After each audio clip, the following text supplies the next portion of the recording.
chapitre 23. Ensuite, ils se lèvent tous ensemble et ils amènent Jésus chez Pilate. Là, ils se mettent à accuser Jésus en disant : Nous avons trouvé cet homme en train de pousser notre peuple à la révolte. Il empêche les gens de payer l'impôt à l'empereur. Il dit qu'il est lui-même le Messie, un roi. Pilate demande à Jésus : Est-ce que tu es le roi des Juifs ? Jésus lui répond : C'est toi qui le dis.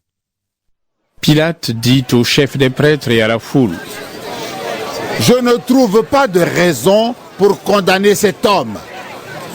Mais les gens insistent en disant : Dans son enseignement, il pousse le peuple à la révolte. Il a commencé en Galilée, puis il est allé dans toute la Judée et maintenant il est venu ici. Pilate entend cela et il demande : Est-ce que cet homme est galiléen ? On lui répond que Jésus est de Galilée. C'est Hérode Antipas qui gouverne cette région. Et il est, lui aussi, à Jérusalem à ce moment-là. Alors Pilate envoie Jésus chez Hérode. Hérode est très content de voir Jésus. En effet, il a entendu parler de lui et depuis longtemps, il a envie de le rencontrer.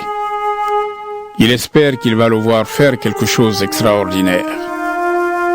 Il lui pose beaucoup de questions. Mais Jésus ne lui répond rien. Les chefs des prêtres et les maîtres de la loi sont aussi venus chez Hérode. Et ils accusent Jésus avec force. Hérode et ses soldats insultent Jésus et ils se moquent de lui. Pour cela, ils lui mettent un vêtement magnifique. Ensuite, Hérode renvoie Jésus chez Pilate.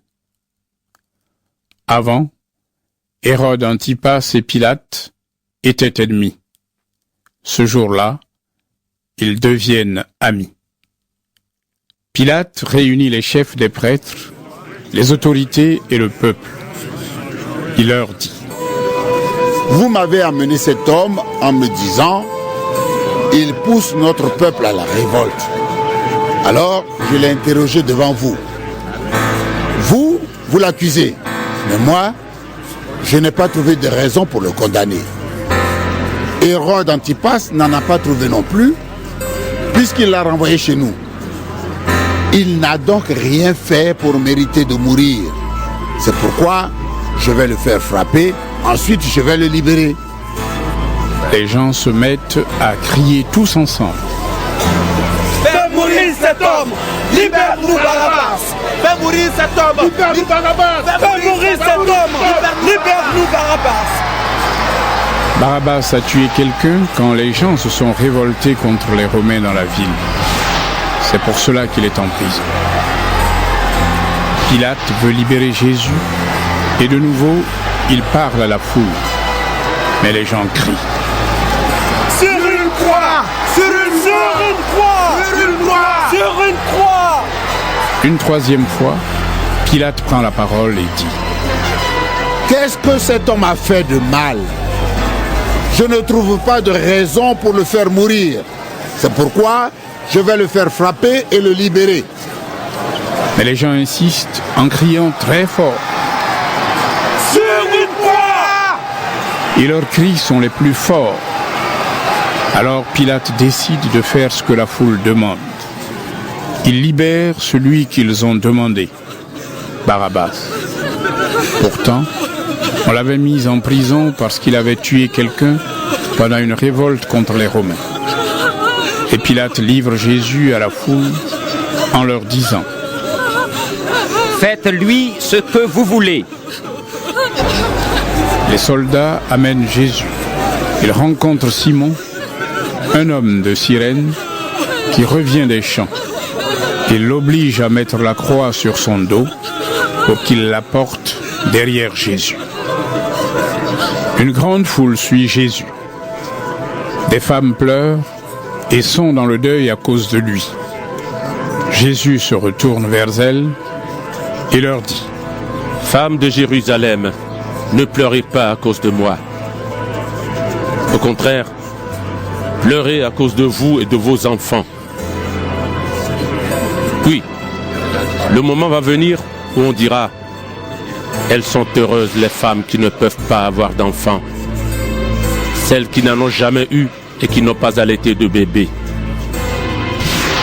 Alors les gens se mettront à dire aux montagnes: tombez sur nous, et aux collines: cachez-nous. En effet, si on fait du mal à l'arbre vert, qu'est-ce qu'on fera donc à l'arbre mort? On amène aussi 2 autres hommes, des bandits, pour les faire mourir avec Jésus. Ils arrivent à l'endroit appelé le crâne. Là, les soldats clouent Jésus sur une croix. Ils clouent aussi les 2 bandits, l'un à sa droite, l'autre à sa gauche. Jésus dit: Père, pardonne-leur. Ils ne savent pas ce qu'ils font. Les soldats tirent au sort pour savoir qui aura ces vêtements. Puis ils les partagent entre eux. Le peuple est là et il regarde.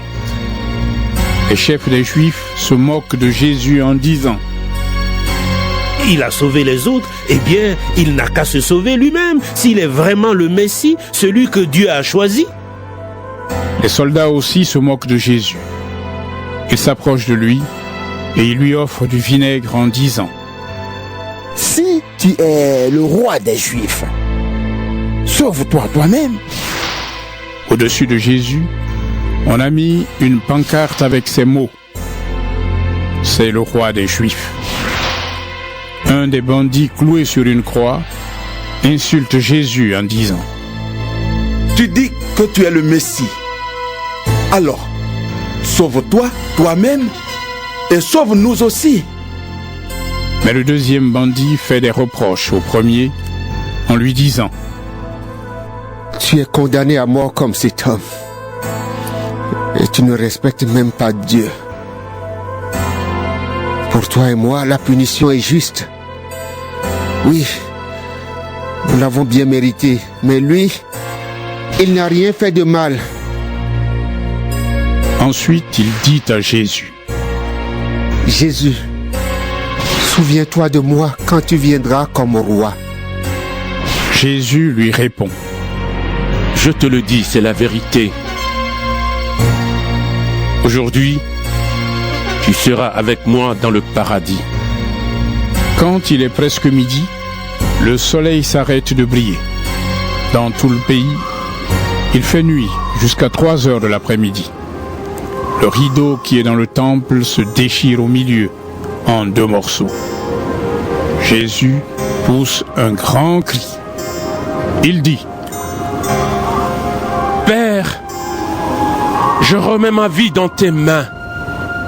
Et après qu'il a dit cela, il meurt. L'officier romain voit ce qui est arrivé et il dit: Gloire à Dieu. Vraiment, cet homme était innocent. Beaucoup de gens sont venus pour regarder ce spectacle. Ils voient ce qui est arrivé. Alors, tous rentrent chez eux, pleins de tristesse. Tous les amis de Jésus et les femmes qui l'ont accompagné depuis la Galilée se tiennent assez loin. Ils regardent ce qui se passe. Il y a là un homme appelé Joseph, de la ville juive d'Arimathée. Il fait partie du tribunal des Juifs. C'est un homme bon et juste. Il attend le royaume de Dieu. Il n'est pas d'accord avec ce que le tribunal a décidé et fait. Joseph va voir Pilate. Il lui demande le corps de Jésus. Ensuite, Joseph descend le corps de la croix, il l'enveloppe dans un drap et il le met dans une tombe creusée dans le rocher. Dans cette tombe, on n'a encore enterré personne. C'est vendredi et le sabbat va commencer. Les femmes qui ont accompagné Jésus depuis la Galilée viennent avec Joseph. Elles voient la tombe. Elles regardent comment on place le corps de Jésus. Ensuite, elles rentrent chez elles. Elles préparent l'huile et les parfums pour son corps. Mais, le jour du sabbat, elles ne travaillent pas. En effet, c'est interdit par la loi.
Exalté au bon Dieu.